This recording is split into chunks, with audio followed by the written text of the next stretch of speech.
riffs are too repetitive, the lyrics make no sense. All the songs are B-sides and the cover art's a mess. There's so much here to tear apart. Listen to it for a week, now that week has passed. It's Why I Hate This Album podcast with Tim and Garrett. Hello and welcome to another episode of Why I Hate This Album. I am one of your hosts, Garrett Harvey. With me as always, co-host extraordinaire Meg to my Jack, Timothy Richardson. Tim, how you doing, buddy? I'm actually doing great this week, Garrett. I got rid of our last apartment, living space, recording studio, makeshift intern storage facility. That's gone. We're free and clear. The old one is what you're referring to. Yes, of course. Right. And I can't remember. Were we renting or did we purchase that? Doesn't matter. It's gone. You know what? After careful consideration, I'm going to let it be. Moving on, Tim. Oh, God.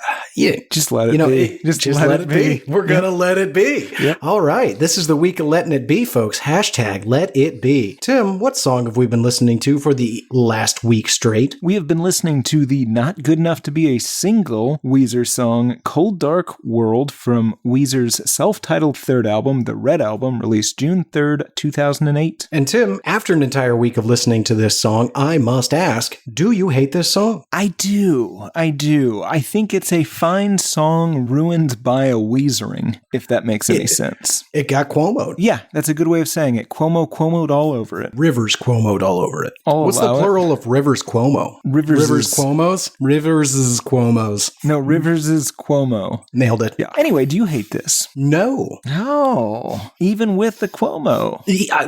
Cuomo notwithstanding. Boy, I can tell we're going to get tired of this fast. Cuomo notwithstanding, I don't hate it. It doesn't rise to the level of hate yet. Of course, we're going to go in, around, and through it, so that could change at the drop of a hat. It's because we're talking us. A little bit, and that's, that's okay. So yes, I am not there to hate yet. We're talking Weezer, so, hate's just around the corner. Give me any reason at all, and I'll get there. But before I do, it's important that we go through the proper due diligence, and so I'm curious, Tim. I know, obviously, your history with Weezer. This is not our first dalliance with Cuomo, but I am curious, what's your history with this song? Had you heard this prior to this week? None whatsoever. I actually came across this song while doing Weezer research for a different podcast that I host that focuses mainly on the poly-exclusion principle. I'm sorry. What? You have another podcast? I feel like you're feigning surprise here. You have banned me from advertising or even naming that show on this show. I don't know. But it seems like you might have just already, so I'll ask again. You have another podcast, and please do feel free to ignore this baseball bat with a single nail in it that has appeared as if from nowhere. Again, it is very specific to the poly-exclusion principle. So you are saying you have your own separate podcast that does not include me, and you did not consult me before starting, and then I'm also going to need you to define that word. Listen, okay, here's the thing. I do still discuss a lot of music on that show, mostly because I don't really know much about the poly-exclusion principle or really any physics, but the point is, different show, entirely different topic. Well, actually, the real point is, I heard this song because I was going to do a Weezer episode on that. And wait, on the poly-exclusion principle? Yes. What does that have to do with Weezer? Well, nothing. Again, I don't know that much about physics, so I have to include some music stuff. Yeah, sounds like you're repurposing our show into your own, again, separate podcast that does not include me. Oh, I'm so angry. Okay, you know what? That's fine. Let's all just start our own podcast. You know what? Let's do it. Gino, new podcast. I'm going to start a new podcast, Tim. All right. And you're not on it. Let me ask you this. Can I be a guest host every episode? Of course. Of course. All right. Jared, have you heard this song before? No, absolutely not. I do not have a side. Well, not yet. Soon, I will have a new podcast. God, I'm scared to even say the name of it, Tim. It's going to be great, and you're not going to be on it. But I'm going to guest host all the episodes. Yeah, see, I just figured out what you did there. I just figured out, yeah. So if you've got that one where I can't be on it, then I feel like you agreed to it on air. You're going to have a third podcast that I'm not on because I'm on your second podcast. Okay, that's fine. Then I'll make the third one the good one. No, you don't say that because somebody's going to steal that idea. It's a really good idea. Yeah, that's true. Or possibly That's probably the name. Anyway, just know, Tim, I will be starting my own third podcast. You will not be a guest. You will not be a host. And it will be awesome. And What you if will I'm not not be a allowed to host be on it. or a guest host, but I am a guest that pops up from time to time? We'll see. All right. God, I just can't quit you. Okay, Tim, before we can get into the song itself, we need to understand a little bit about the little creep that runs this band and his cohorts. So take us on a journey. Help us understand who is Weezer and how did Cold Dark World come to be? Well, Rivers Cuomo, the main Wheeze, was born on June 13th, 1970. Stop it.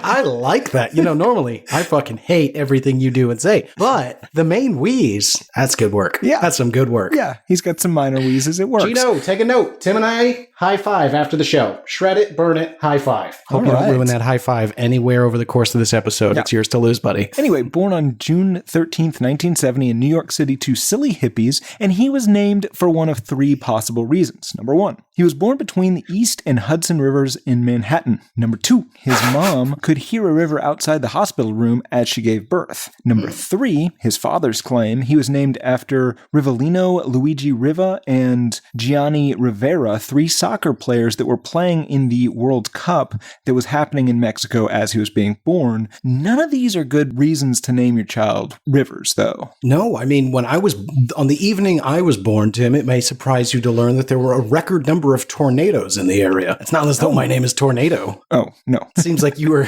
very on board to change my name to Tornadoes.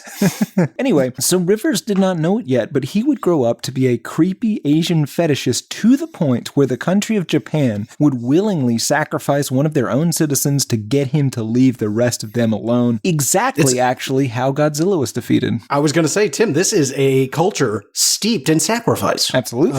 For the greater good. That's fascinating. Fascinating. And when I say Godzilla was, I don't mean in 1998's Godzilla, the definitive on-screen portrayal. I mean in real life. Right. Oh, that's how they got rid of him. Not going to co-sign that. Go ahead. Because his parents were silly hippies, Rivers was raised first at the Rochester, New York Zen Center until he was about 5, at which point his father got the hell out of there, and then he lived at an ashram in Connecticut called Yogaville, because these were not particularly imaginative hippies. Now, Yogaville was run by Satchidananda Saraswati, who claims both Laura Dern and moral barometer of this very show, Jeff Goldblum, among his devotees. That's disappointing. So we're like grand devotees of him. Yeah, technically, if we do follow in the ways of the Goldblum, and quite honestly, this is a Dern house. That's true. Laura Dern, her father, Bruce Dern. We're Jonathan Dern heads. Dern. Don't know him. We smoked Dern cigarettes. Or we did. Don't anymore. Anyway, while at that Zen Center in New York, Rivers' parents had a second child who they named Leaves. Now, Leaves was named because he was supposed to be born in either September or October when the leaves were changing, which is, as you will note, dumb enough on its own. Now, here's where it gets really tricky because he ended up being born prematurely, and for whatever reason, they kept the same name instead of something more summer appropriate like Swarm of Gnats or Sunburn or Sweaty Underpants. They just went with Leaves, which is bullshit. Sweaty Underpants is accurate. Yeah, if you've ever met Leaves, that is accurate. It doesn't really matter because their mom got remarried to somebody whose last name was Kitts, and Leaves Cuomo changed his name to James Anthony Kitts like a fucking adult and is currently a professor at University of Massachusetts Amherst. So he got his shit together and didn't harass the Asians. Allegedly. Allegedly. He didn't. Rivers definitely did. We'll get into it. Oh, God, dude, the allegedly is about the... You know what? Never mind. In 1980, Yogaville moved to Virginia. The now Kitts family stayed in Connecticut, and the boys went to public school. Now, this is when his brother first changed his name to James. Rivers, under peer pressure, changed his name to Peter Kitts to fit in better, but was obviously beaten up savagely anyway. And then after graduating, he changed his name back to Rivers Cuomo like a coward. Right, to seem artistic. Yes. I saw his yearbook picture. Google Peter Kitts yearbook photo. It's delightful. All right. He does not like rain or other things that will mess up his hair, Garrett. That's something he felt the need to put on his senior page. My senior page said the dude abides. That sounds right. Yeah. Yeah. You're a lame child. Rivers started a glam metal band called Avant-Garde in the late 80s. Then he moved to LA because LA is closer to Asia, and changed the name of the band to Zoom, although they broke up in 1990. He then worked as a roadie for a band called King Size, worked at Tower Records, and wrote the first Weezer album in 1990 to 92. He officially founded Weezer on Valentine's Day in 92 with drummist Patrick Wilson, different guy than the actor, bass guitarer Matt Sharp, and regular guitarer Jason Cropper. At the time, these people will change, except for, I think, Patrick Wilson. Who cares? The name Weezer was in keeping with family tradition of stupid names. Rivers' nickname as a toddler when he apparently had severe and untreated asthma. Weezer played live for the first time, closing for Keanu Reeves' band Dogstar, and Rivers told bass guitarist Matt that he had 1 year to get a record deal or Cuomo was going to accept a scholarship to UC Berkeley. I guess there's more Asians the further north in California you go. Because Rivers, I don't know if we've mentioned this, has a weird Asian lady fetish,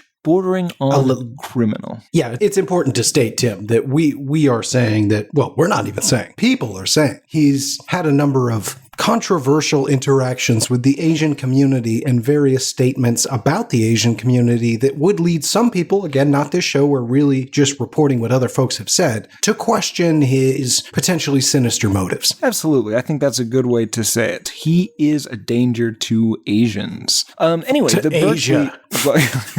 Yes, he is essentially a Godzilla-like figure. The Berkeley Asians were saved briefly from Rivers attempting to sex them, as their demo, The Kitchen Tape, got them signed to Geffen Records in 93. They recorded the Blue Album in New York City and released it in 94. People liked it, including future movie guy Spike Jonze, who made music videos for Undone, the Sweater Song, as well as Buddy Holly. That album did really well. It was certified quadruple platinum in the US. Damn. I know. You shouldn't encourage this person. At some point after the first Weezer album, the main Wheezy, used some of his newfound riches to have an Ilizarov procedure performed to correct his left leg being approximately 2 inches shorter than his right leg. And then he went back to Connecticut, high on leg lengthening related painkillers, presumably, and decided to make a space-themed rock opera called Songs from the Black Hole.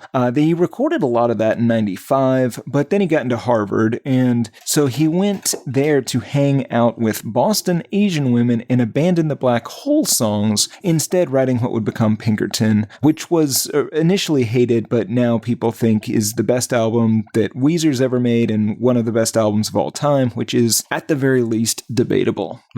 Interesting. Yeah, I have not returned to Weezer or to Pinkerton in 20 plus years. That's interesting. All right. Well, it's got some weird on it. I'll say that. Yeah, I've heard some random songs here or there, but I haven't gone back and truly been engaged with it. Maybe it was getting close to time. In 1997, Rivers met the world's least fortunate Asian woman, Kyoko Ito, who had moved to Japan to attend college in Boston and likely not to become Japan's sacrificial lamb to the lust of Rivers Cuomo. But alas, that is what she became. More on that in a few years. After the Pinkerton tour, Weezer went on hiatus. Everyone went to focus on side projects or just bands that weren't Weezer. Some didn't come back. Although Weezer reunited in 2000 to perform at the Fuji Rock Festival, because of course they did. Then they did the Vans Warped Tour, made the Green Album in 2001, Maladroit in 2002. In 2004, Rivers took a vow of celibacy for some reason. I don't know why anyone would know that. Seems like a weird thing to promote, announce. I guess, yeah. But then he proposed to the beleaguered Kyoko Ito in Tokyo in 2005 and ended up marrying her in 2006. The album... So it was like a 15-year courtship? 9. That's odd. Yeah. And at some point she didn't live with him. She went back to Kyoto. Well, I assume... No, that's her name. Tokyo. You're mixing up. Okay, that so bad seems in Asia. Vaguely offensive. I apologize to the Asian community and listeners. That's really me just being lazy. It's not the other thing. Okay, so she went back to Tokyo. Interesting. And he followed her and proposed to her. Yeah, I don't know. Anyway, so the album Make Believe was released in 2005 as well. It featured the single Beverly Hills that we all love, as well as We Are All on Drugs, which MTV, moralists that they are, refused to play. And so Weezer changed it to to We Are All in Love, and that was completely okay. Kind of like how Red Hot Chili Peppers changed their lyrics from what I got, you gotta get and put it in ya, to what I'd like is I'd like to hug and kiss you at the behest of one Krusty the Clown. Weird. In 2008, Weezer released the Red Album featuring the Song of the Week, and then at a show in Austin, they got Tokyo Police Club to open for them, a band that I enjoy quite a bit, and a band that I am 100% sure Weezer thought was fronted by Asians, but it's not. It's made of Canadians. Oh my God, it didn't even occur to me. Yeah. He clearly was trying to, well, I don't want to go so far as to say acquire them to his collection, but I get a real Gwen Stefani Hollaback Girls situation going on here. Oh dear. Combined with just a soupçon of Corey Feldman. It's an implication, not an obligation. Right. But they do have ankle monitors. It's for your own safety, babe. Yeah. Okay, and, Corey. and it is. In his defense, it is for her own safety because he will devour them if not. Anyway. Jesus Christ. Anyway, after Tokyo Police Club snuck in and performed despite not being Asian, Rivers was wheeled on stage in a box and performed a mime show or maybe some sort of interpretive dance to a Weezer demo called My Brain Dressed in Pajamas and Wearing Puppets as Gloves. That was never explained. I would imagine a lot of people were very disappointed with that performance. Possibly, yeah. But they got to hear Tokyo Police Club do a normal show, so that's good. Ratitude was released November 3rd, 2009, although, Garrett, you'll be pleased to know this, the album artwork was revealed on September 11th, 2009, fulfilling this week's contractual obligation to mention a 9/11 related event every week. There's one in every episode, folks. Go back, re-download all the episodes, listen to the archive, find the 9/11 reference. Yeah, it's not hard. Yeah, no. Some episodes are just pretty much about 9/11. Yeah. They broke up with Geffen Records and moved to Epitaph, where they released Hurley, an album exclusively about the first season of hit American drama television series Lost, which originally aired on ABC from September 22nd, 2004 to May 23rd, 2010, comprising a total of 121 episodes. That was a lot of detail about Lost for a bit.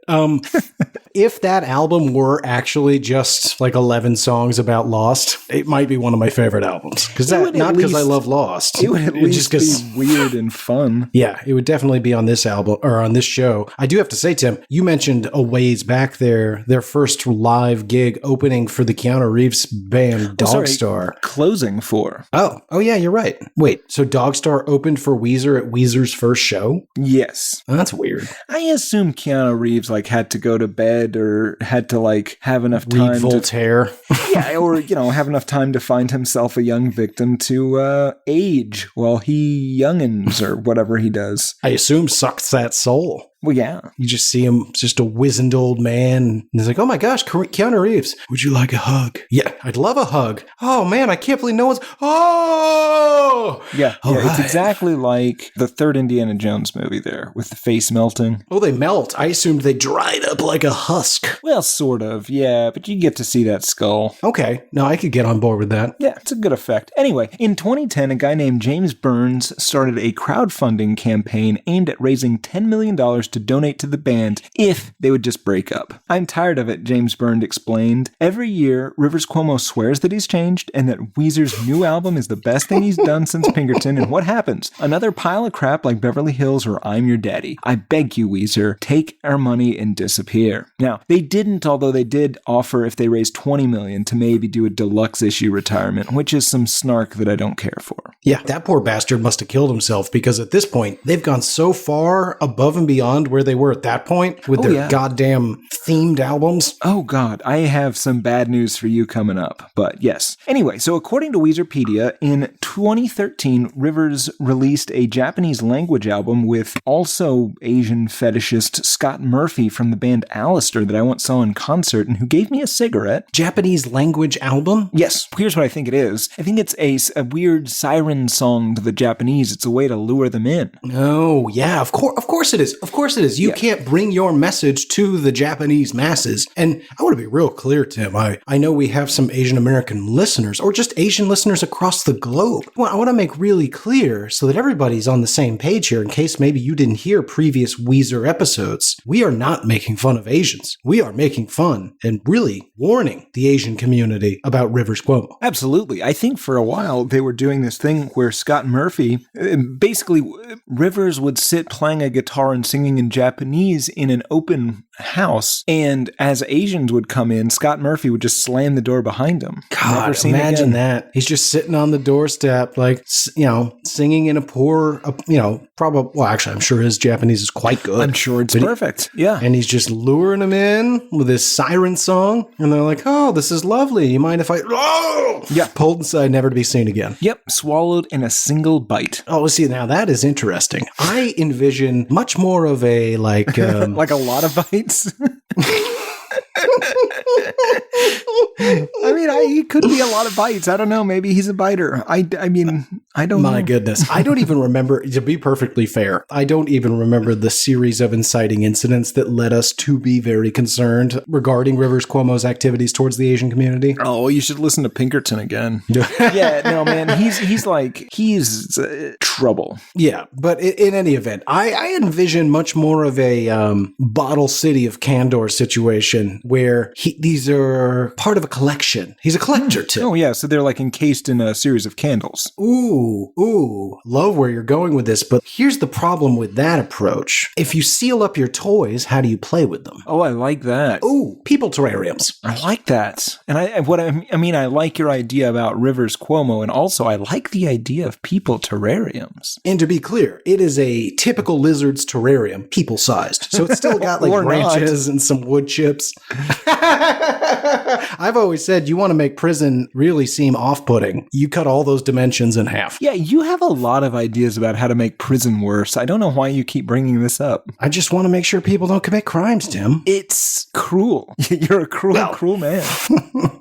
I get results, though. Yeah. Anyway, so they released a Japanese language album in 2013, and I believe they released a follow-up in 2017 or so. But in 2014, the band Weezer released Everything Will Be Alright in the End, the White Album in 2016, Pacific Daydream in 2017, the Teal Album and the Black Album in 2019, OK Human and Van Weezer, their orchestral and hard rock albums, I guess, respectively, in 2021, the current year. But Garrett. What? Gary, my boy. Weezer is not done. They are planning on releasing 4 albums in 2022, one for each season, released on the first day of each season. Now, Garrett, according to the Wheeze, the spring album is going to be a happy, chill kind of album. The summer is going to be more dance rock. The fall album is going to be a stroke style album. And winter will be a sad acoustic Elliott Smith style album. Now, on behalf of Elliott Smith fans everywhere, if we as a community will allow me to speak for all,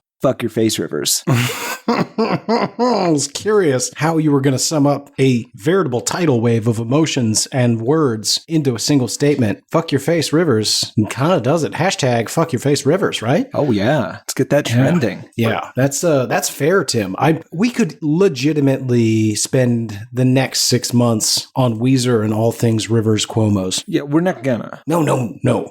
Or are we? No. I mean, maybe. We'll see. Here's the thing. Yeah. Here's the thing. If we start just doing Weezer album after Weezer album or Prepisode and then Weezer albums, you'll know that's what we're going to do. That's true. Also, if that starts to happen, folks, please reach out. It means something's happened. One of us is dead or we're under the potential spell of a wizard or warlock. There's a chance possibly we're caught in some sort of Rivers terrarium. Yeah. If we've been encased in people-sized terrariums added to the collection to take part in whatever sick, twisted, Asian-themed sex scenarios this poor bastard might have in store for us. Help us. If we just start doing Weezer after Weezer. Seems unlikely. Right now, A-okay. Sitting in our new house. Bit of a hole in the wall. That's okay. Bathroom's still pretty burnt.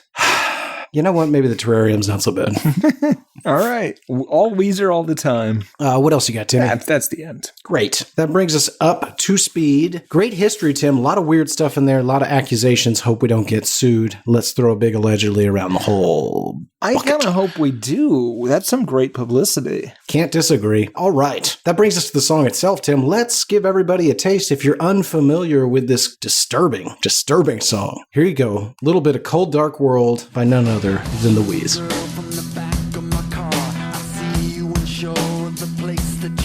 Pretty great. Not bad. Musically, it's okay, but musically is not really... Well, sometimes it's the problem, because sometimes they do really stupid nonsense. But for the most part, it's the Rivers Cuomo and the things that he says that are the problem. Right. Yeah. Now, I think you and I got into it a little bit before we hit play on the microphone. So to back up the truck just a hair, musically, Tim and I were saying we're good, right? It's fine. It's fine. Yes. This is the rare Weezer song, though, that even Rivers Cuomo knows he should avoid admitting full responsibility for, because this is one of like 2 songs on this album that has a co-writer credit. This is with Scott Schreiner, the Weezer bassist and also weirdly former Marine. Rivers made him sing lead vocals on this to share blame. But as far as I can tell from reading interviews about this, I think that Rivers is responsible for the actual lyrics. Rivers is quoted as saying, "I've written most of the songs for Weezer and I almost never write stuff in a minor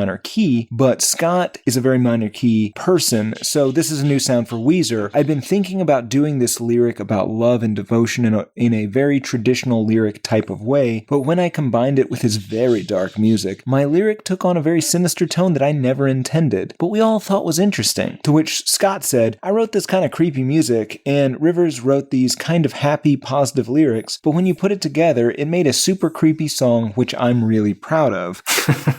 Under what circumstances is this happy, positive lyrics? Right. Yeah. So you read a lot there, Tim. Let's really parse it for everybody who isn't intimately familiar with the content yet. What they're claiming is that the lyrics, which we're going to read on this song in isolation, are not creepy or sinister in the least. It's when put with the music in a minor key that makes it sound as though it's got dark intentions. But as Tim alluded to, that's just not true. Words have meaning, and the meaning of these words is abduction. Human terrarium. Yes, that's sorry. Yes. Sorry. Yeah, and we would be remiss, I think, if we didn't mention also the insane songwriting process that Rivers uses. We've discussed this before, but he has a series of like spreadsheets and Google documents, essentially a database of old like lyrics and demos that he has made that he can search for based on the key, tempo, rhyme schemes, and then he just sort of combines it, seemingly without any attention to if it would make sense to an actual person, right? Like he's got what he refers to as cool chord progressions as a Spotify playlist, and then he uses an online anagram generator to label them so that he doesn't know what any of them are. And then he says, "I see which ideas are most likely to fit with each other, and if I find an idea, I'll be like, whoa, I don't even remember writing this." It's kind of like collaborating with myself, which is why it sounds like some of his songs are written by and for horny robots. Also why a lot of his songs seem like they're super self-indulgent and masturbatory. Yes, they are. Horny robots. What? Sure, Tim. Horny robots. Yeah, it really sounds like he sucked all of the art, creativity, and passion out of the writing process.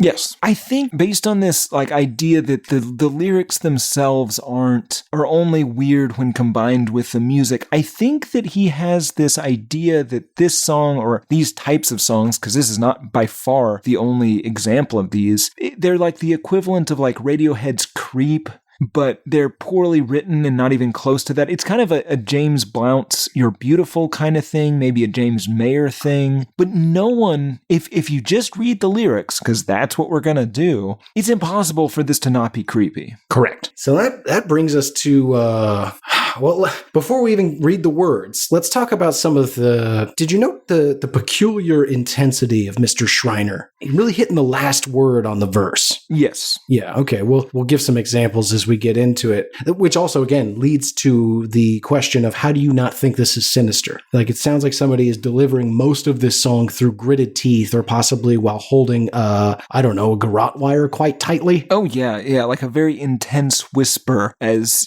the consciousness fades in the driver's seat of your car. It's already over. Couldn't have said it better myself. We've held back long enough, Tim. Let's dive on in. You're not going to believe us when we read these lyrics, but we promise this is a real song written by a different person that isn't us. Right. And it's only creepy when you combine it with the music. So don't worry. Which, yeah, you won't be hearing, so this shouldn't be a problem. It begins. I've been watching you, girl, from the back of my car. Okay.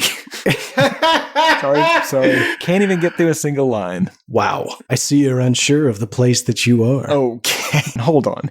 He's sitting in his car observing this woman, and she is disoriented to some extent. She's maybe she took a wrong turn. Yes. Okay. Yeah, she's consumed with something that has her attention drawn away from this man who admires from afar. Ooh. No, it's not good, Tim. It's still sinister. No. I'm just saying. I'm learning about. I know quite a bit about admiring from afar based on a poem I once read.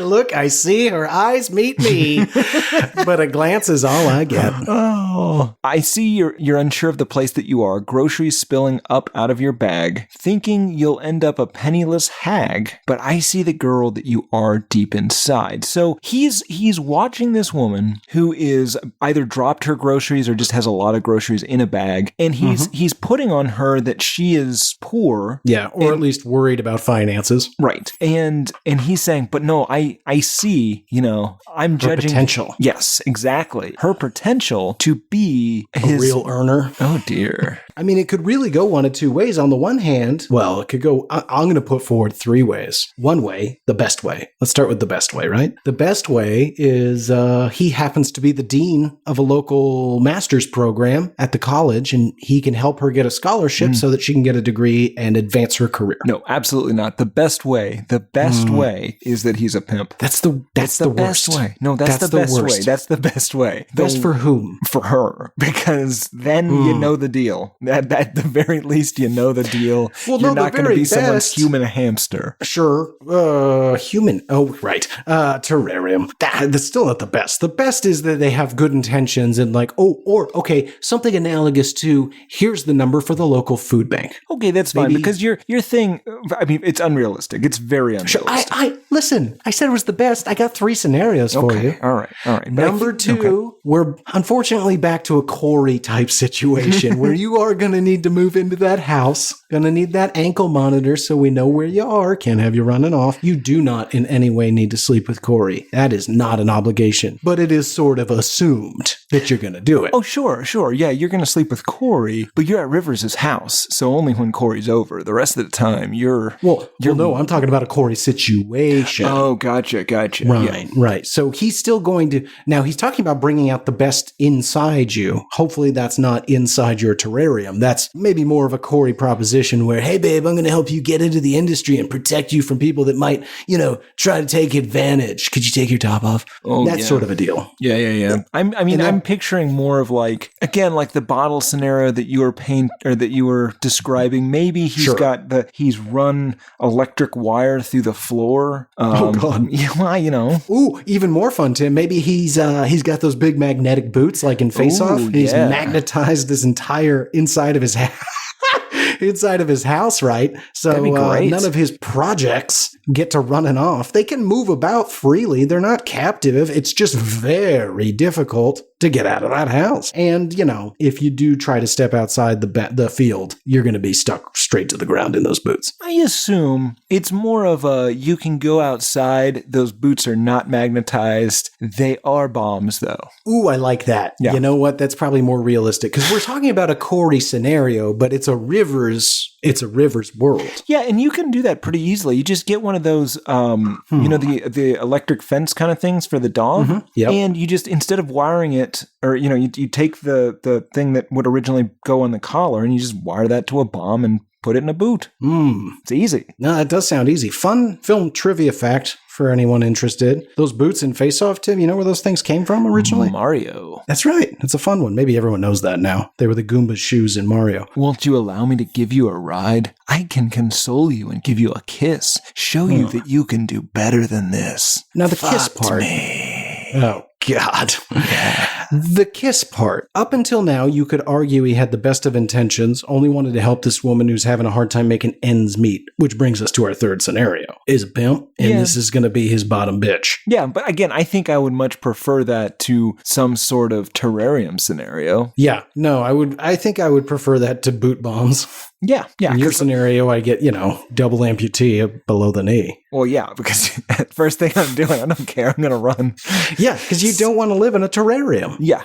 You take the first opportunity you can. You sacrifice those legs. They're doing great things with robot legs now. No, they're not. They're not. Those are YouTube videos, friend. Yeah, that's where I see them. No, with Garrett, look, not everything on YouTube is like a movie. Some of it is just, it's like it doesn't matter. We'll get into the robot legs after this. I've got I think I scheduled with Gino 7 to 8:30 today to talk about robot legs with you. That is on the schedule. Yeah, great. Anyway, the point is, he thinks he's doing her a favor, right? It's all phrased as, I'm helping you out. I can show you can do better than this. I can show you your potential. Need to kiss you. Right. Exactly. Like, I see how good you are inside. You're better than what your life is now. You are better than you know you can be. I'm gonna need to kiss you, though. Just throw it out there. And you know what? Maybe there's probably like a whole lot of other steps that we can take to make you better. And each one of those comes with a physical physical transaction. Right, exactly. My goodness. And the better you want to become, the more physical we're going to need to get. The more graphic this is going to get. Yes. I can't wait. There's a lot of song to go, Tim. Now, luckily, just in time, where before things were about to get incredibly uncomfortable, our old buddy Rivers pipes up. And he comes in for the chorus and sings, Angel Girl in a Cold, Dark World. I'm going to be your man. Angel Girl in a Cold, Dark World. I'll make you understand. Yes, and let me reread that chorus with the two important lines in it. I'm going to be your man. I'll make you understand. The rest is just fluff. Sure. No, I mean, you've synthesized the entire album or the entire song down to the two most important lines if you want to understand what he's about and what you're about to have to deal with. It's that classic illusion of consent. My God, I don't even know what that phrase means. It's the implication, Garrett. Oh, you know what it means. No, he's implicating all over the place in this song. Yeah. So just because this is so off-putting, Tim, let's see if we can lighten the mood ever so slightly. I got thinking, what are some potential situations where you would use language like this and it wasn't sexual assault? And the best I could come up with was perhaps you're some sort of time traveler, right? And you're trying to convince somebody by going back in time, you and this person must have intercourse. They must have intercourse to save humanity or something to that effect. Garrett, I'm a time traveler. No, fuck off. I have replaced current year, Tim. I am a time traveler. That doesn't, no. Anyway. I'll make you understand. Sure, right.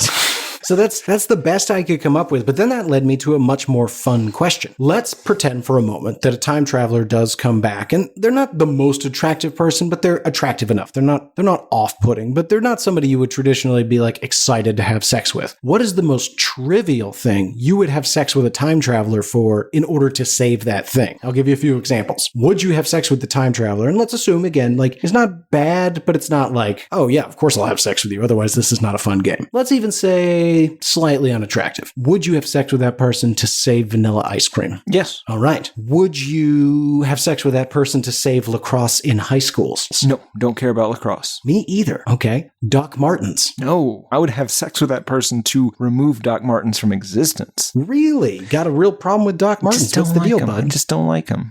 I owned a lot. I'm sure you did. You were a 90s adult. I was not, you son of a bitch. Generation X. Nope. Anyway, Wimbledon. Oh, yeah. Wait, see, I would have sex to end Wimbledon. Oh, no. No, not to get in. Literally just to make sure it stays in existence. Well, if it doesn't stay in existence, then I can't get in. I cannot have this conversation with you again. You're never getting into Wimbledon. You don't even understand the rules. It's exciting. Pants. Yes. Wow. Firm yes. Yeah, I like them. I like the way they sound. Major League Baseball team, the Detroit Tigers. It depends. If they have to wear their pants, like the ones that come just below the knees with the super high socks, and all their merchandise, instead of just having that stupid D, has the D with a tiger crawling out of it, I'm in. Okay. Very specific. I like that logo. It's a great logo. Okay. Got a few more for you here. This has turned into be a really fun game. I would love it if you had some for me, but I could see how you might not because you didn't have time to prepare. But try. Venezuela. The year 2038, the country of Venezuela will disappear unless you have sex with this time traveler. Like, it's just going to disappear, or like it doesn't will be really taken matter over the semantics. Let's just say like it's taken over by Thanos is going to snap it away. No, I would never stand in the way of a Thanosing. God damn it. I shouldn't have picked Thanos. I don't know. Solar flare. I'm Very still focused solar concerned flare. that might be Thanos. Okay, we'll move on. Rollerblades. Oh, already done, friend. You know how rollerblades still exist? Yeah. You're welcome. Wow. Somebody tricked you. Okay. Last one I've got, asparagus. Yeah, I Wow. like it, but I'd let it go. Wow. Huh. I thought you'd be more magnanimous than that. Because you love it so much. Wow, it's my favorite vegetable that's green. That is true, but yeah, no, I'd let it go. That's why your pee is always so stinky. That's not why. Nah, that's why. Any for me, Tim? Let's see. Laundry machines in your home. Oh, yeah. I'm banging the shit out of that time traveler. Okay. Gotta Good to have know. Good to know. All right. Now, stop taking notes. Well, I gotta know what your limits are here. Okay. Okay, how about this? You still have all the functionality of your phone. It still works in every scenario, but you can only use your headphones. So like you're in the car, you gotta use your headphones. Ooh, that's a fun one. There's no interconnectivity with anything you can't else. plug it in. You can't do anything. There's no audio cables. You can't listen to it through your speakers. No one else actually is even able to hear it. Interesting. You got to use your headphones. Would I have? That's if I don't have sex with the time traveler. Yeah. Ooh. You know what? I'm gonna need a person. This has gotten too specific. Let's I don't want to cast dispersions on anybody's looks, but how about shamed for? No, it's the person you were picturing before. We both know who it is. No, I would not. Oh, that was fun. How about this? You got to play bass in the band Weezer for the year 2022. You get to share in the profits from touring, but not any royalties. So you get and your roommate at every hotel is Rivers Cuomo. Yes, of course. He's everyone's roommate. They all stay together. I would do it. I would totally do it. Would you do it? Yeah, just for the stories and possibly for the to murder. have exactly to have an opportunity to stop it. Oh, that's weird. His heart just stopped in the middle of the night. Crazy. Yeah. So many things could cause that. So many. Yep. It looks like he's got some sort of brick bruise over his chest. Could have been that. The Dolph Lundgren approach tried to bruise his heart. I was thinking an injection between the toes, but we could do your thing. God. Anyway. Probably have to bleep that. Yeah, probably. Yeah, I just CBS told people does how to not let areolas air. Oh, I thought you were going to say that I just let people know an efficient way to poison people. Yeah, I'm pretty sure they have those like CSI shows, right? I don't know, man. I've never watched CBS. They show people how to... Anyway, it doesn't matter. Anyway, so verse 2 goes, I know you're thinking I'm trying to score, but deep in your heart, you know that I'm more than a cad or a scoundrel now that I've found you. I don't want to lose you. How can I prove to you that I'm sincere? Let's stop there. This is some sort of gaslighting nice guy routine, right? Well, of course, Tim. This would only work on the most desperate or, dim-witted among us. Yes. Don't get into that car. True. Yes. Just because somebody has a cast on does not mean they are less dangerous. A lot of times a cast can be used, especially if that arm's not broken under there, but even sometimes if it is, it can be used as a blunt instrument to bludgeon a person. Yeah. You don't need to fear. I'm not like the others. I'll be like a brother. I will protect you, never disrespect you. But if you need love, then I'll be here to sex you. Okay. Thanks, Tim. This is the part you don't say if you're... Okay, listen. Rivers Cuomo he's a sexual vampire, right? He can't bang without a very specific invitation. Like there's a code word, but he's going to stand outside that window doing his version of seductive until you give him the green light. And by his version... If you want to ignore my sweater. I'm trying to sleep, Rivers. Exactly. He's just banging his head against the window. I'll stop. Just let me in. Just let me in. Just let me in. Oh, just let me in. How bad could it be? Oh, Come on in, Rivers. Oh my God! He's out there just shrieking the tune to that Six Flags song. I mean, you could have picked a Weezer song. No, it's that. How strange. Yeah. No, that's fair. Okay, but you're right. Everything you said, absolutely. But here's my problem. There's 3 core issues here. You begin the song by pretending as though you're coming to help this person in need. Mm-hmm. Then it becomes very clear you want to kiss them and eventually sex them. Mm-hmm. There's the second piece. And now you've introduced a third piece that unless you're on a Pornhub's type site, I'm not expecting to hear. And that's that brother piece. Yeah. He's very clear, like a brother, though. It's very specific language. I certainly don't want to speak for you, Tim, or anybody else out there, but I feel fairly confident in saying that I'm not alone. My sexual partners will never be treated by me like a brother. I know. They're treated like shit. But Jesus Christ, I will not allow that. Sorry. No, I understand what you're saying. My point, though, is that he's saying I'll be like a brother. Like he's saying, I'm not going to be your brother. No, I hear that. There's a degree of separation. Tissue paper thin. Yeah. No, I mean, he's into some sort of brother. It's gross. It's weird. Yes. It's not arousing. Well, sure. I don't even know if anyone needed to say that. No. I find it so frustrating that they say it's not a sinister song, that the lyrics alone are fine. But then we begin with, hey, let me help you. Just kidding. I wanted to fuck you. Just kidding. I wanted to fuck you. And I want to be like your brother. Well, so here's the thing. Let's take the brother part in the most innocent way possible. He's just saying, I'm going to be like a brother in that, like, I'm here for you. You know, this is a platonic thing, right? That's it's not. No, I understand. But that's what he's saying, like with the, I will protect you. I'm not like the others. I'm not here just to bang you. But then immediately, so he's saying, listen, you can be comfortable around me. You don't have to worry that I'm going to be constantly trying to bang you. That's not what I'm about. I'm here for you. I'm here to protect you. Just as a small side note, if you want to bang, totally in. Okay. It's a have your cake and eat it too kind of thing. Sure. Well, I mean, it's basically the initial message of any gentleman hitting on a, well, that's not true. Okay, so here's the thing. Again, sexual vampire. He needs it to, at least in her mind, seem like it was her idea. Well, yeah, that explains that whole I'll make you see phrasing. Oh, yeah. Am I to believe there's a chance that Rivers Cuomo is using some sort of dark magic in order to hypnotize women to see things his way for the purposes of sexual gratification and or adding them to a giant human-sized terrarium? Well, you said women. I would make the small alteration Japanese women. Maybe just Asian women. Let's fair enough. Country specific. Okay. There's somehow 2 minutes left in this song, but it's pretty much just chorus and a bridge. Yeah, we get the chorus, I think, 4 more times. Yes, we do get it once before the bridge and then 3 times in a row after. But let's focus on that bridge. They sing. Well, they really more say, and again, they emphasize the last word in every verse, making it all very strange. But he says, it might take a while to get with the style of life at the end of the miracle mile, but you're going to love this rising above all the trash that is sweeping you under the rug. I'm going to be there. And then the chorus 3 times in a row. I mean, there he's setting it up. It's going to get harder before it gets easier. Get ready for some pain, but through that pain will be a transformation, and you will leave this riffraff behind and become a beautiful phoenix. And by that I do mean learn to run your wheel and sip from your water jug. Or possibly the phoenix thing. Perhaps through her immolation, he will truly be the greater being. Jesus. You brought up phoenixes. Pheni? Yeah, but Is it pheni? It's not. I was certainly not bringing up immolation. I feel like you might not know what phoenix means. I do know what phoenix means. Great bird of fire, Garrett. Sure, it's a metaphorical fire. Oh, never mind then. God.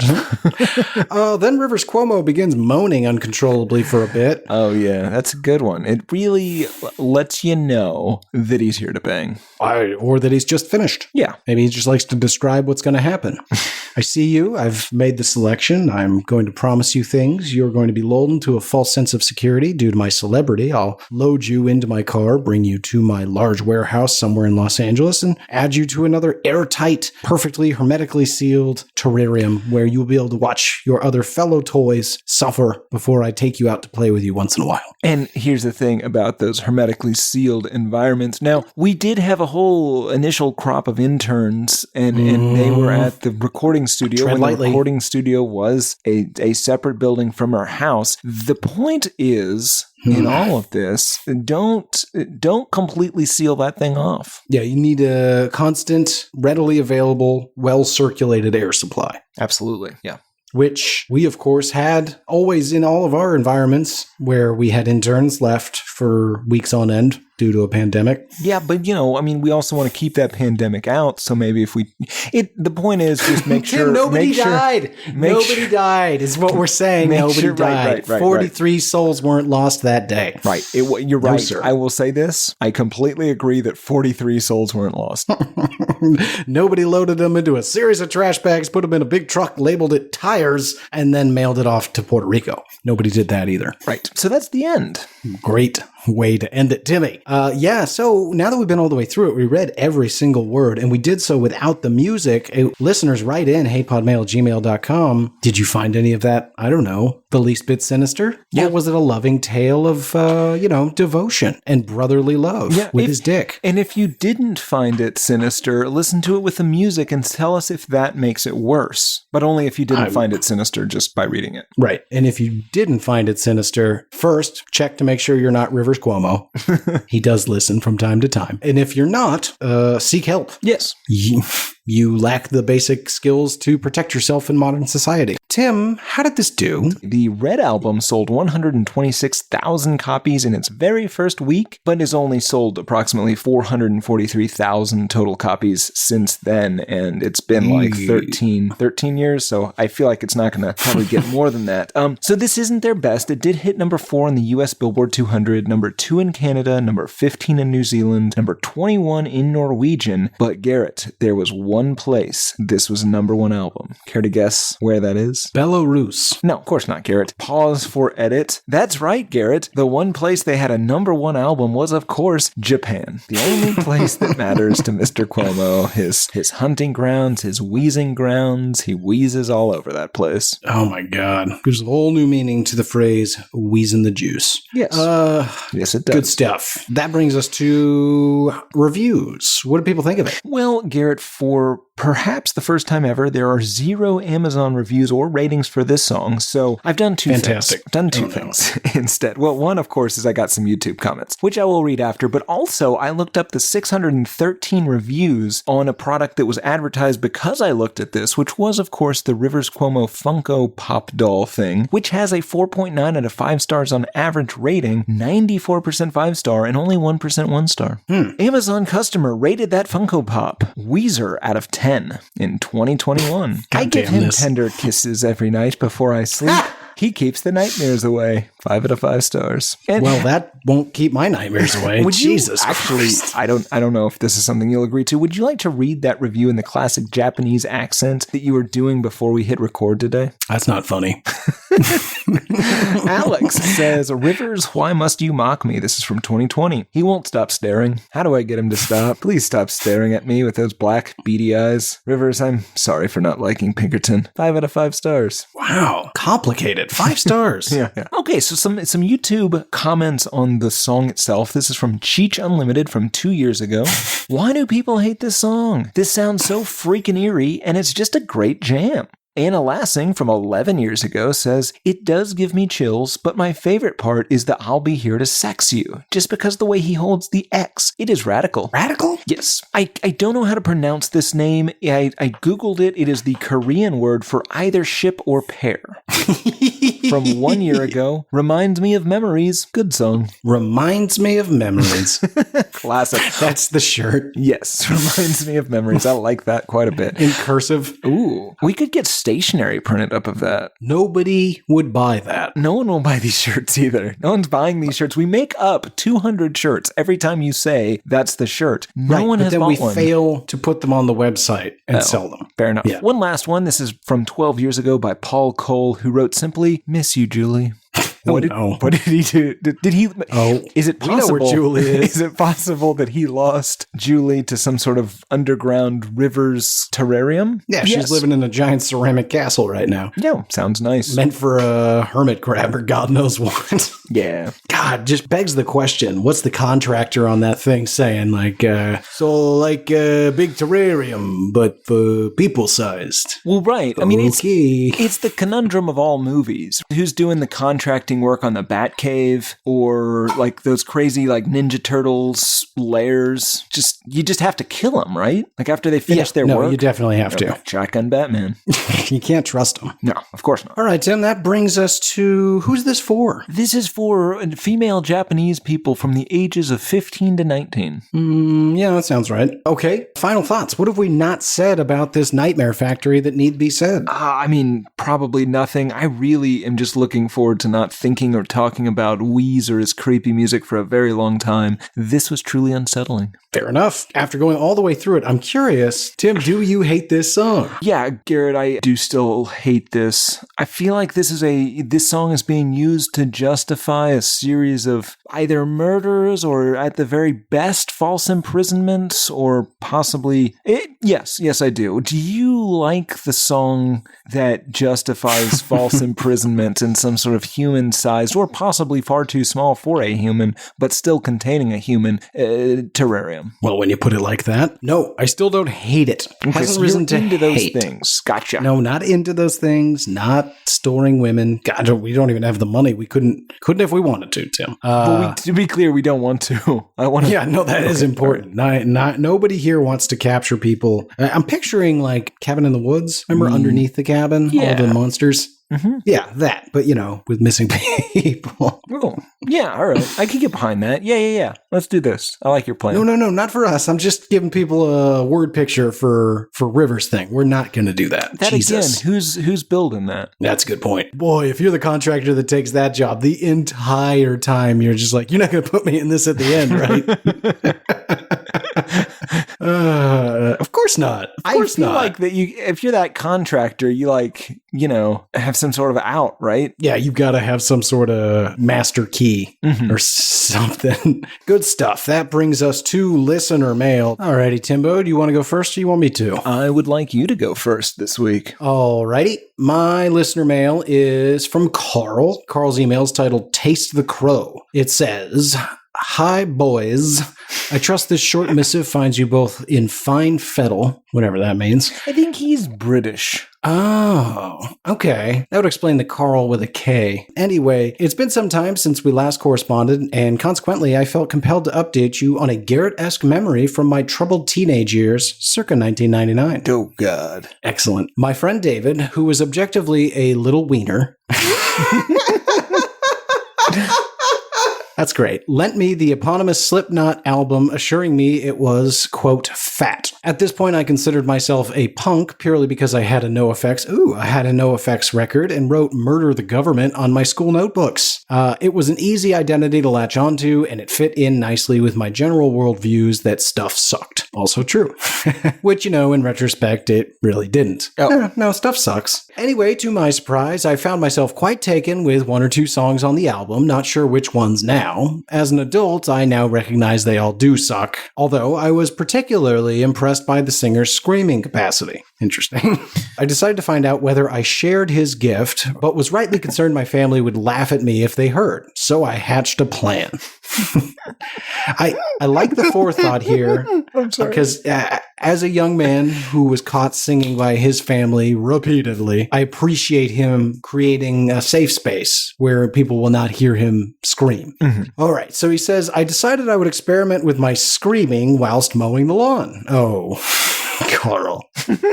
The lawnmower was the noisiest thing we owned, and I felt certain it would drown out all but the most blood-curdling of noises. Oh, you sweet dumb boy. I miscalculated in retrospect quite obviously. After going hell for leather with my 14-year-old wailing for 20 or 30 seconds, I was made aware that my father was standing on, looking bemused.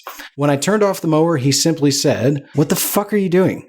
Picturing the scene from his perspective still makes me pause for thought. His idiot 14-year-old son mowing the lawn, attempting to scream idiotic lyrics badly and incomprehensibly, convinced nobody else could hear him over the noise. That's goddamn, this is a Garrett story.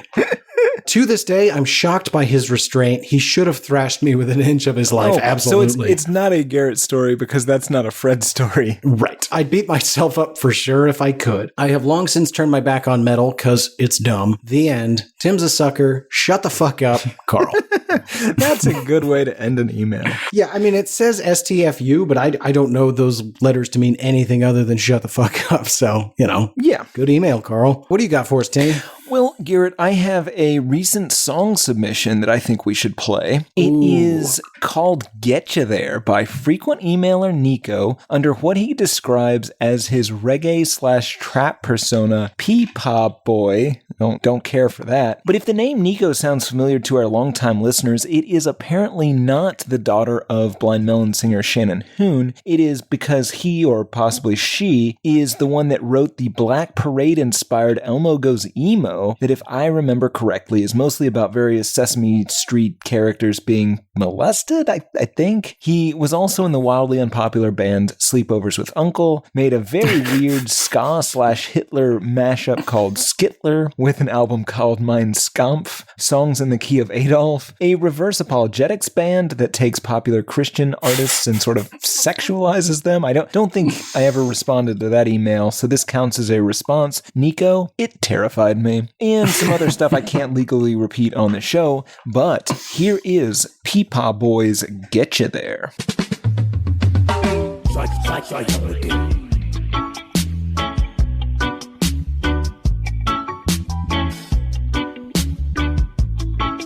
Gonna get you there.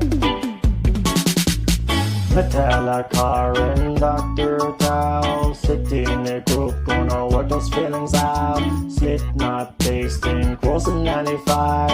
Wanna see the world from Marlon Brando's eyes. Sublime, you know that they got that kind of mission. Insensitive to racial appropriation. Done and leading in music a long while. Just found out that he is a fucking pedophile.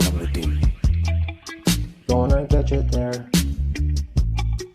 They're gonna get you there. They're gonna get you there this week. It's Sharon Daly, hammer jealous fuck. Best friend to girls, hope relationships break up. Settler gonna make you burn on that bone track. Traveling through time to take the power back. New metal calling biscuit P.O.D. J-Devil whispered, Kid Rock won't do you no harm. He's a nice guy, grew up on a pony and apple farm. Gonna get you there. They're gonna get you there.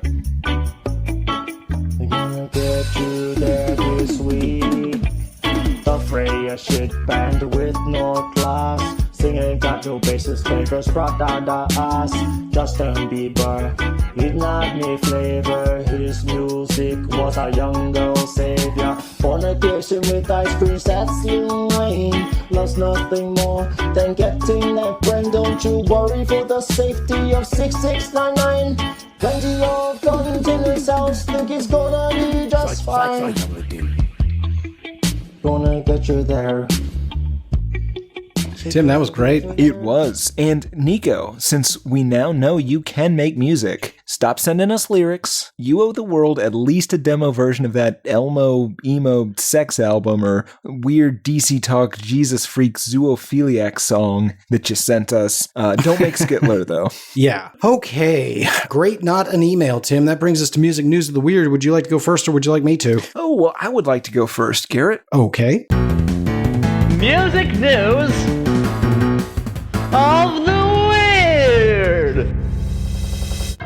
In Biz Markie, the clown prince of hip-hop news, Garrett, I'm sad to announce that Biz Markie died on July 16th, and that makes me genuinely sad. Hopefully he's in a better place, ideally getting cucked by Jesus now. God almighty, Tim. What? Why would he be getting cucked by Jesus? Because that's what that Just a Friend song is about. You got what I need. And they say she's just a friend. No, it isn't. Yeah. She says he's just a friend, but she's banging him. Yeah, but where's the cuck? Where's the cucking? I don't think you know what cucking means. I know exactly what it means. Yeah, because you're a shark cuck. Because you're a fucking cuck. This has gotten more confrontational. Do we need to pause these mics and have a tussle? We can do it. We'll just get some energy out, have a quick tussle. Gino, you're ref. All right. All right, pause the mics. All right. Okay. All right. Don't make a big deal out of it. You're breathing. Deep breaths. I'm still right, though. I forget why we started tussling. Okay. What news do you have for us this week, Garrett? Yes. What news do I have indeed? Tim, a report recently surfaced on the internet that Kanye West, in his upcoming new album, compared his home with ex-wife Kim Kardashian to a, quote, prison on his new record, rapping that he, quote, escaped from Calabasas.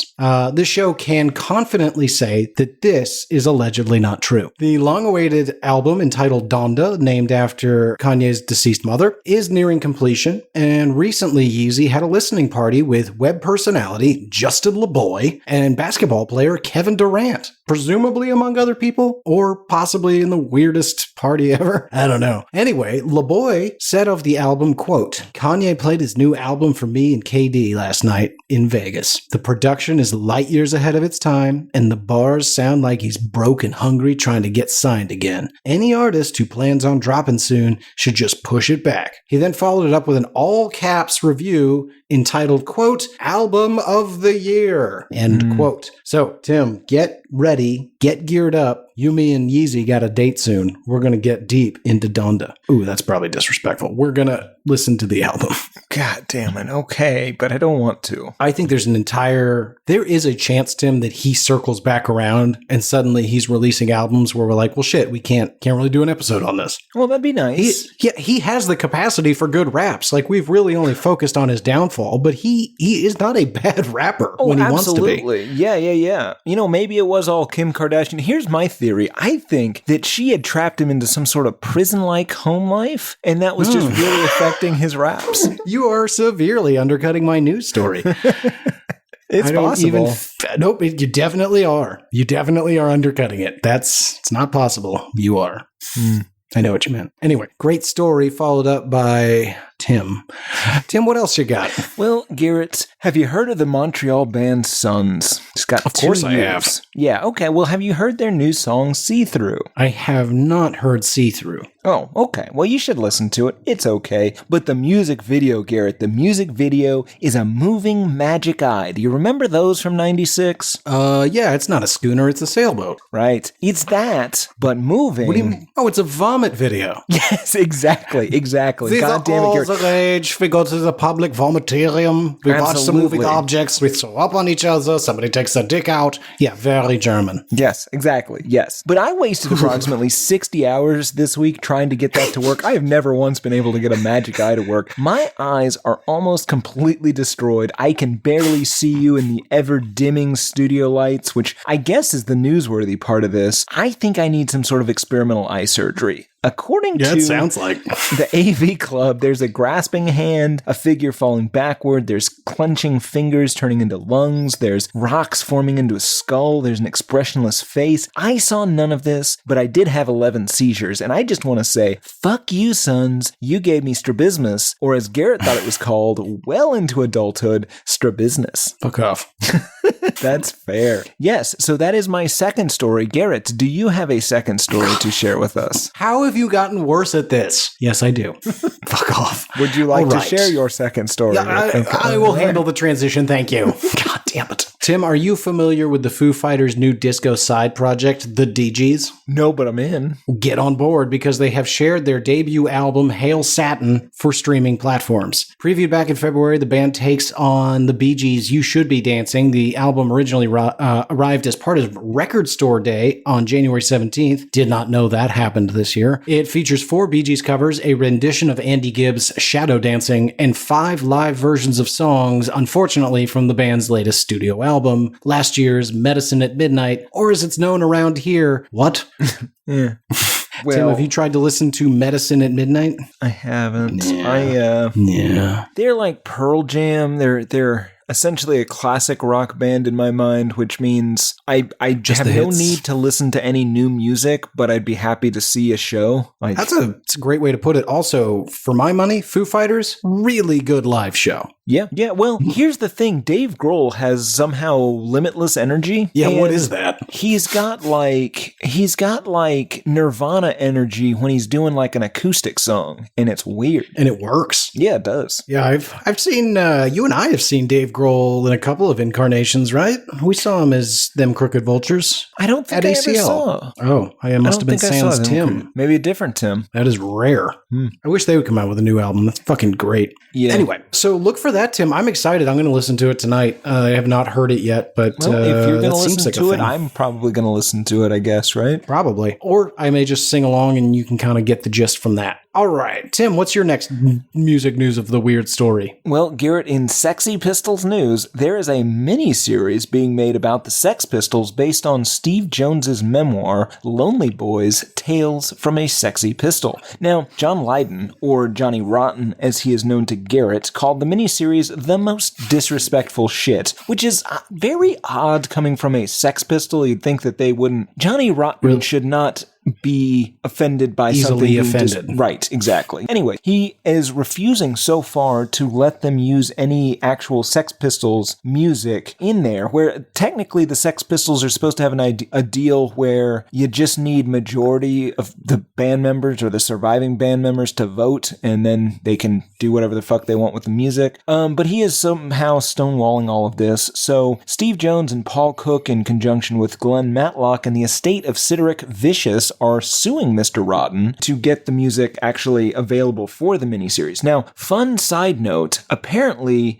Johnny Rotten has never been a fan of that memoir, and he frequently cites one particular example of something he doesn't like. Apparently this memoir refers to him as, and I'm quoting here, an annoying little brat with great bone structure who's always asking for more. What? I assume he's just brings that up to let everyone know he's got great bone structure, which, you know, to be fair, he absolutely does.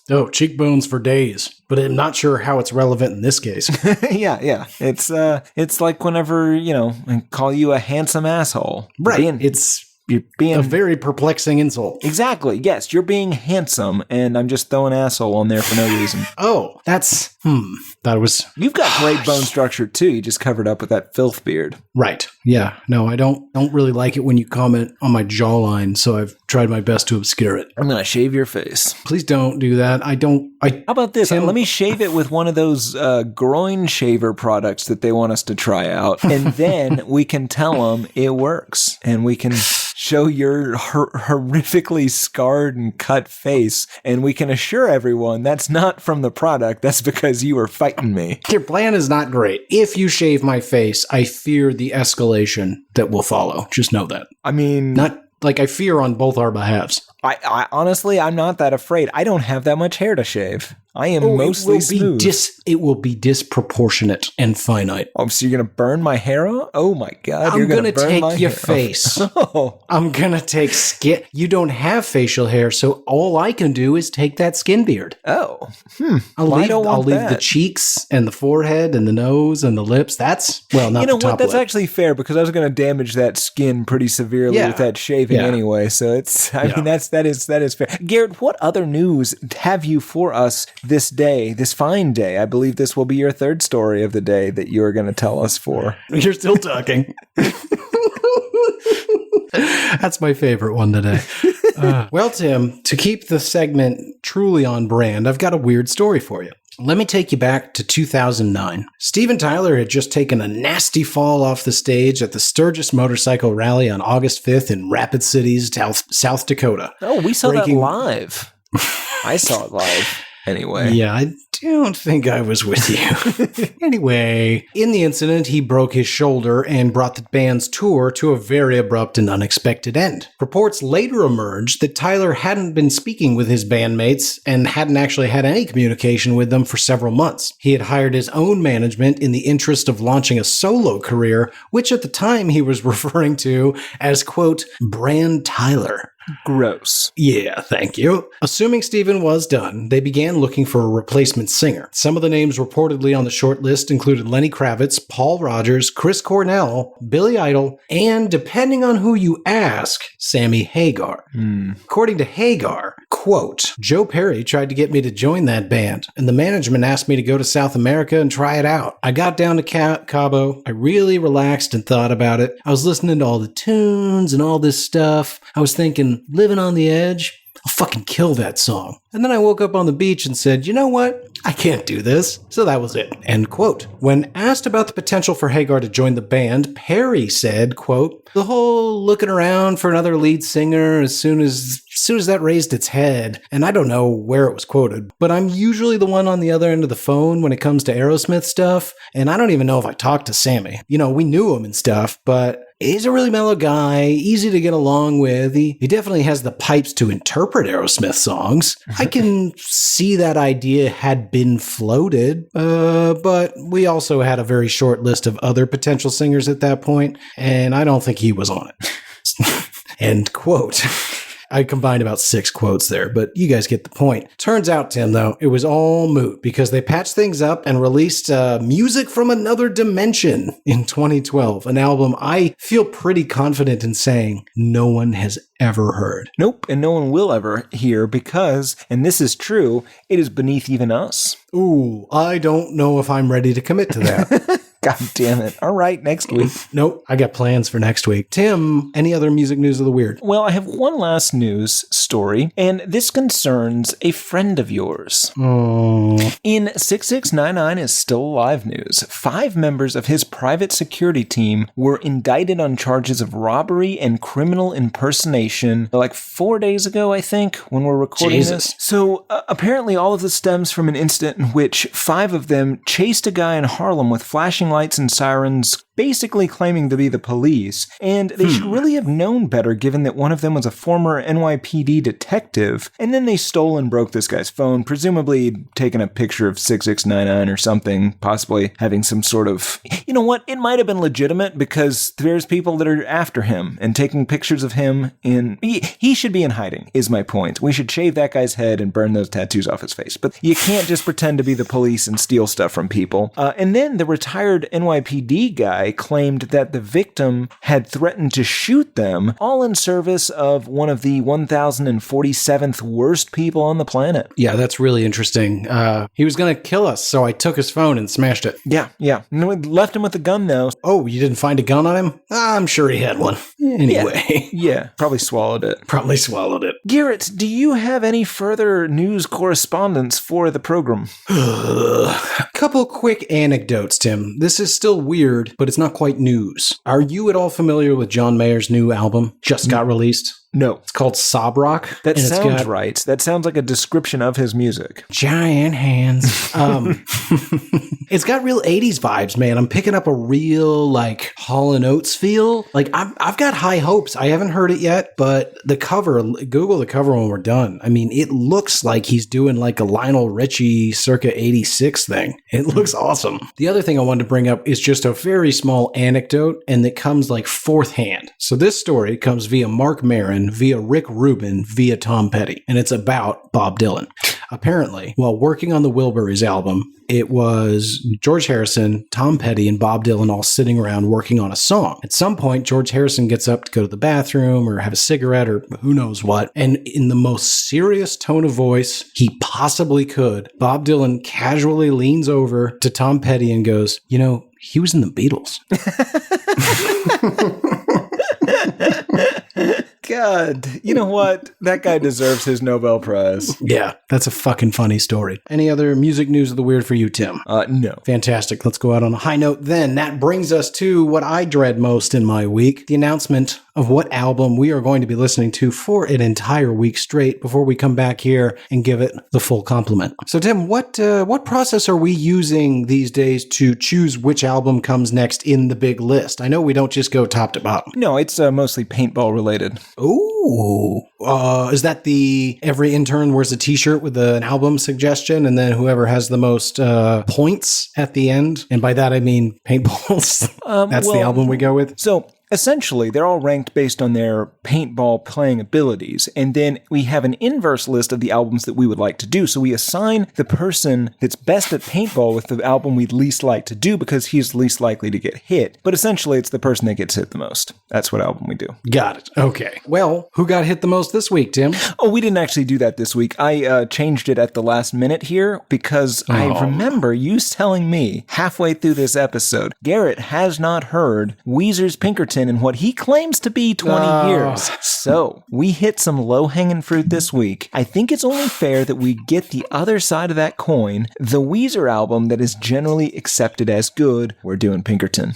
And I think, speaking for myself at least, next week, I can get there physically. Oh my God. I believe I can hate it. Because I really liked this album in the past, but I haven't given it a good listen at least since we started this show. And I'm interested. I am guessing it does not completely hold up based on a few select songs that I can remember fairly well. Pink Triangle primarily. It should be fun though. Yeah, that's the one that jumps to mind for me. Well, this is the one that ends with Butterfly, right? The song about that ICP butterfly? I don't know if it's the same butterfly. Oh, it's the same butterfly, Garrett. Listen, it's the saying, there's only one butterfly in heaven. Oh, that is a saying. Yeah. That is a saying. Yep, that is the saying. I stand corrected. Well, Tim, I'm a little concerned, frankly, because we spent at least a minute or so concerned with the potential that suddenly this show just becomes us doing Weezer every week. Yeah, well, it's probably gonna.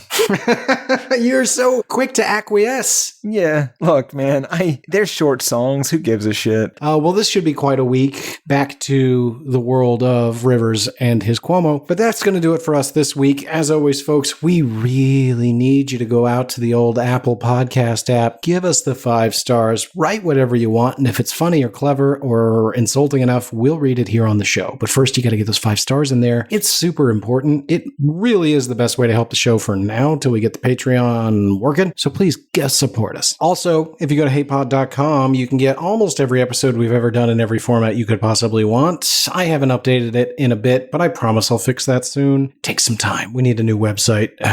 Maybe when I'm on vacation. Anyway, you can also reach out to us there. You can click and contact us in the upper left-hand corner. It does ask for an email. That's just so we can reply to you. We don't market or have any commercials or any of that shit, so we're not going to bother you. We're just going to reply and thank you for listening. And we do reply. It takes some time, but we do it. You can also just email us directly, hatePodMail@gmail.com. And God, we want to hear from you. Keep sending us songs like we got today. Keep sending us weird artwork. I am shocked that there aren't more sweet remixes of the things we say on this show. Take excerpts, get to sampling. I want to hear Tim auto-tune to Holy Hell. Maybe remix his breathing. Oh, I like that idea. Let me hear. Hold on. There you go. Tim, they had plenty to pick from already. Quiet you. The point is, folks, get on it. We do for you. Now please do unto us. You can also reach out to us directly on Instagram. That's HatePod. Or on Twitter. That's Album HatePod. If you want to talk to Garrett and I want to talk to you, why won't you talk to me? I'm G Harvey Tweets on Twitter. Get in touch. Tim's on Instagram, but it's a private account and he won't let you join or follow him. So, don't bother. We've got a Discord server. We don't know how to join it, so don't ask, but you could ask on Twitter and I'll retweet it, and then maybe a person who knows will tell you. That'd be a way you could do it. Other than that, I don't know what to tell you. We also have subreddits, which Tim and I don't typically get out to. It's really more for the listeners of the show who want to discuss, finding the feed. I think that's about it. Tim, did I leave anything out? As with every week, Garrett, you have failed to mention we are on OnlyFans. If you'd like to give us money to see what we look like, OnlyFans. Now, Tim, I am not totally against the tamest OnlyFans on the planet. Where I am. Everything from the neck up. No. Neck down, I'll go with. We'll talk. That's what the pictures are. Find the OnlyFans. Okay. For Why I Hate This Album, I have been one of your hosts, Garrett Harvey. I have been and continue to be Timothy Richardson. And as of July 20th, 2021, Garrett Harvey remains infertile. False. Do not question my virility. Prove me wrong. Sire a child. I could sire a child right now. Do it. I'm not gonna. Do it. I'm not gonna. Do it. But I could. Do it. Prove it. We'll see. All right.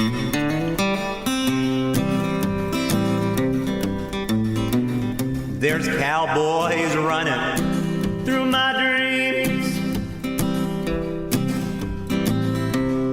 Nothing's quite the way it seems. I joined the Navy, got kicked out in a week.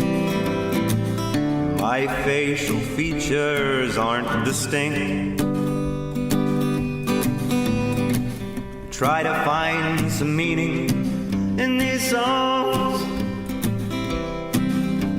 The genius is a genius, got it wrong. No, it's a lobster murder sex thing. It's the bleaching of the rear.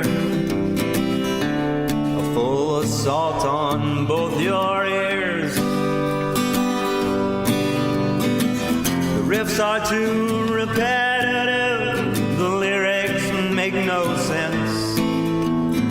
All the songs are B-sides. The cover art's a mess.